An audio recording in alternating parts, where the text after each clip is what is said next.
ప్రవీణ్ కుమార్ గారు is a very good man. ఆయన అనేకులకు ఒక ఆదరణకర్తగా ఉండేది, సమాధానంగా ఉండేది. ప్రతి ఒక్కరితో సంతోషంగా ఆయనలో ఉన్న బాధను బయటకు ఏర్పడకుండా సంతోషంగా ఉండేవాడు. ఈ రోజు ఒక సమస్యను మొత్తం కూడా కొలాబ్ చేసినారు. మరి గవర్నమెంట్, ఆంధ్రప్రదేశ్ గవర్నమెంట్ ఒకసారి గమనించాలి. మరి ఎలా చనిపోయినాడు, ఎలా జరిగింది సంఘటన. మీరు ఫుటేజీలు ఒకటి చూపెడుతున్నారు, ఒకటి చూపెట్టలేదు. మరి పోలీస్ వారు కూడా దీని గురించి కొంచెం ఆలోచించాలి. ఎందుకంటే ఇదే వారి మధ్యలో జరిగితే, మరి హిందూకే గానీ ముస్లింగా జరిగితే వారు ఇదే విధంగా ఒప్పుకున్నా, ఇదే విధంగా వారు మౌనంగా ఉండురా. ఒక ఎమ్మెల్యే రాలేదు, ఒక ఎంపీ రాలేదు, అక్కడికి ఎవరు రాకుండా అది ప్రజలకు వదిలిపెట్టేసినారు.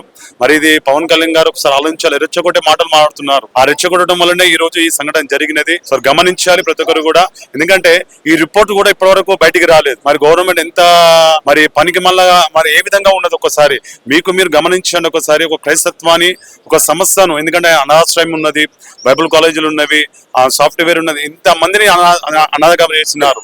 ఇది గవర్నమెంట్ కి వదిలిపెట్టేస్తున్నాం. ఎందుకంటే మీరు న్యాయం చేయండి. ఒకసారి న్యాయం చేసి క్రైస్తత్వాన్ని మరి మీరు అగ్నిగా మార్స్తారా, లేకుంటే సమాధానంగా ఉండటకు మీరు ప్రయత్నం చేస్తారా? గవర్నమెంట్ వారు అందరూ కూడా ఎమ్మెల్యేలు గానీ ఎంపీలు గానీ ఒకసారి ఆలోచించండి, మాకు న్యాయం చేయండి. క్రైస్తవ సమాజంలో ఒక మంచి పేరు సంపాదించుకున్న వ్యక్తి ప్రవీణ్ గారు. మరి ఈ మృతి పట్ల క్రైస్తవ సమాజం ఎలా స్పందించుకుంటారు? ఎలా అంటే ఇప్పుడు కోలుకోలేని స్థితిలో ఉన్నాం, క్రైస్తత్వం కూడా కోలుకోలేని స్థితిలో ఉన్నాం. కాబట్టి మరి ఇటువంటి సంఘటనలు జరగకుండా మరి తెలంగాణ కావచ్చు, ఆంధ్ర కావచ్చు, ఒకసారి ఆలోచించి మాకు న్యాయం చేయాలని క్రైస్తత్వంలో ఉన్న మరి జీఎస్ఎన్ కల్వరి మినిస్ట్రీ తరఫున మేమందరం కోరుతున్నాం. గవర్నమెంట్ ఒకటే, క్రైస్తత్వంలో ఎవరికి ఇది మతము కాదు, ఇది ఒక మార్గం, ఇది ఒక మంచి మార్గం నిలబెట్టే స్థితి. ఇది క్రీస్తు వారు మాకు మతం నేర్పేయాలి కానీ ఒక మార్గం నేర్పించు.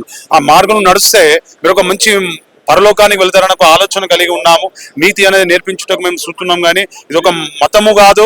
ఇప్పటికైనా గమనించండి, అందరూ కూడా గమనించి దీని మార్గం మాకు న్యాయంగా మీరు ఉండాలని మనవి చేసుకుంటున్నాం. దేశంలో ఇలాంటి మతపరమైన హత్యలు ఎందుకు జరుగుతున్నాయంటారు? ఇది మతంలో నేర్పిస్తున్న పవన్ కళ్యాణ్ గారు మాట్లాడే మాటల్లో, లేకపోతే ఇంకా వేరే వాళ్ళు మాట్లాడే మాటల్లో అన్ని కూడా బీజేపీ వారు చేస్తున్న ఈ సంఘటనలు ఇవన్నీ కూడా మతాన్ని రెచ్చగొడుతున్నారు. అలాగని ముస్లిం వారు, అలాగే క్రాంతి ఆ టీవీ అనే ఛానల్ తీసుకొని వచ్చి ఈ మతాన్ని రెచ్చగొడుతున్నారు. వీళ్ళందరూ కూడా టీవీ వారు కూడా, మరి క్రాంతి అనేవారు యూట్యూబ్ లో ఉన్నారు. వారు కూడా ఈ రెచ్చగొట్టే మాటలు వాళ్ళని పిలిచి వీళ్ళని పిలిచి మతము, ఈ మతం ఏంది, ఆ మతం ఏంది, ఈ మతం ఏంది అని రెచ్చగొట్టే మాట ఇప్పటికైనా మాపై దయతలిచ్చి ఇవన్నీ మానుకోవాలని మనం వేసుకుంటున్నాను.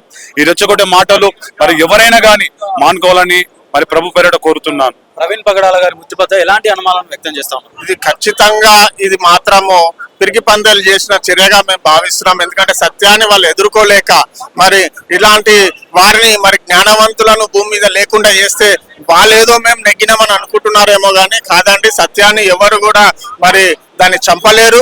మనుషులను చంపగలుగుతారేమో కానీ సత్యాన్ని మాత్రం చంపలేరు. ఇది ఖచ్చితంగా పిరికి పందేలు చేసిన ఒక ఉన్మాద చర్యగా మేము భావిస్తున్నాము. ఇది ఖచ్చితంగా హత్యని ప్రీ ప్లాన్డ్ మర్డర్ గా మేము భావిస్తున్నాము. యాక్సిడెంట్ మాత్రం ఎంత మాత్రం కాదు. ఇది యాక్సిడెంట్ అయితే ఎలాంటి కలహాలు లేవంటారా? అలాంటివి ఏమీ లేకపోవచ్చు అండి. ఎందుకంటే తన అజాత శత్రువు, అందరికీ ఒక మంచి కలుపుగోలు మనిషి, ఎవరితో ఎటువంటి భేదాలు లేవు. మీరు అర్థం చేసుకోవచ్చు, ఒక మనిషి వ్యక్తిగతంగా బండి మీద అంత దూరం వెళ్ళిందంటేనే అర్థం చేసుకోవచ్చు. ఆయన ఏం పెద్ద అడావిడి చేసే మనిషి కాదు. ఇప్పుడు మీలాంటి వారు, నాలాంటి వారు ఎవరు వచ్చినా కానీ ఆప్యాయంగా మాట్లాడే వ్యక్తి. కుటుంబంలో కూడా ఎటువంటి కలహాలు లేవు. మంచి చక్కగా మరి ఆర్థికంగా అన్ని విషయాలలో కూడా మంచిగా స్థిరపడ్డ వ్యక్తి. ఎందుకంటే ఆయన సాఫ్ట్వేర్ కంపెనీ కూడా ఉన్నది.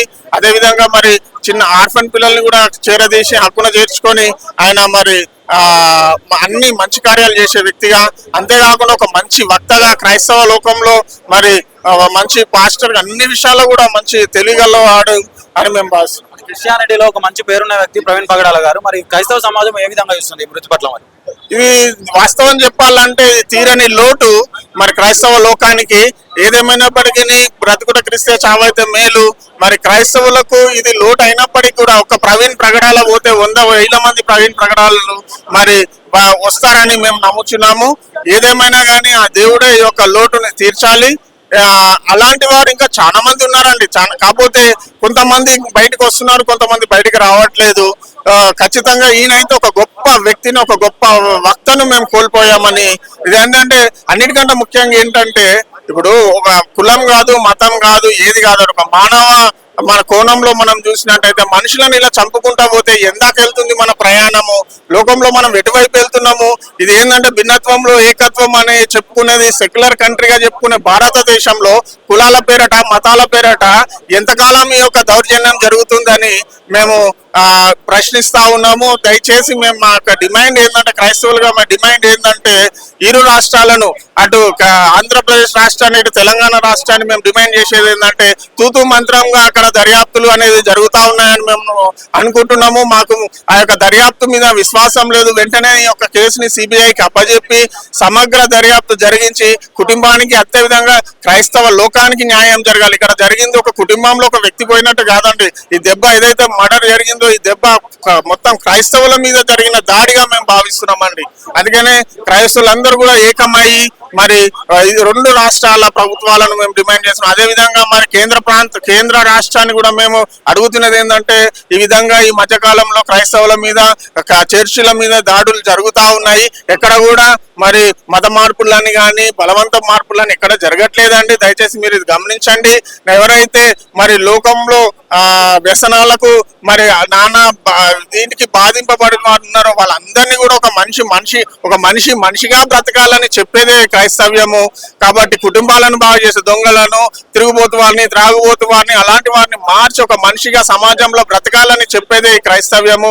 అన్నిటికంటే ముఖ్యంగా ఏంటంటే, క్రైస్తవ్యానికి మతం లేదండి, క్రైస్తవ్యానికి కులం లేదండి, మానవత్వమే క్రైస్తవ్యము. మరి ఒక మంచి మార్గమే ఏ విధంగా అయితే మనిషి బ్రతకాలో అది నేర్పేదే క్రైస్తవ్యం. ప్రధానంగా ఏం డిమాండ్ చేస్తా ఉన్నారు ప్రభుత్వం? మేము ఒక డిమాండ్ చేస్తున్నామండి. ఈ రోజు ప్రవీణ్ కుమార్ గారు అయ్యారు, రేపు ఎవరైతారో ఇంకెవరైతారో ఆల్రెడీ మనం ట్రోల్స్ చూస్తూనే ఉన్నాం కదా. తను చనిపోయింది మంచిదైంది, ఆయన కోసం బాధపడొద్దని కొంతమంది, ఇంకా ఇంత వీళ్ళు ఉన్నారు టార్గెట్ల, వాళ్ళు ఉన్నారు టార్గెట్ల అని వాళ్ళు ఓపెన్ గా పెడుతున్నారు. మరి గవర్నమెంట్ ఏం చేస్తుందో మాకైతే అర్థం కావట్లేదు. కానీ మరి మైనారిటీల పక్షాన మరి గవర్నమెంట్ నిలబడి మాకు మా చర్చిలకు మా పాస్టర్లకు అందరికి కూడా రక్షణ కల్పించాల్సిందిగా మేము ప్రభుత్వాలను డిమాండ్ చేస్తున్నాము.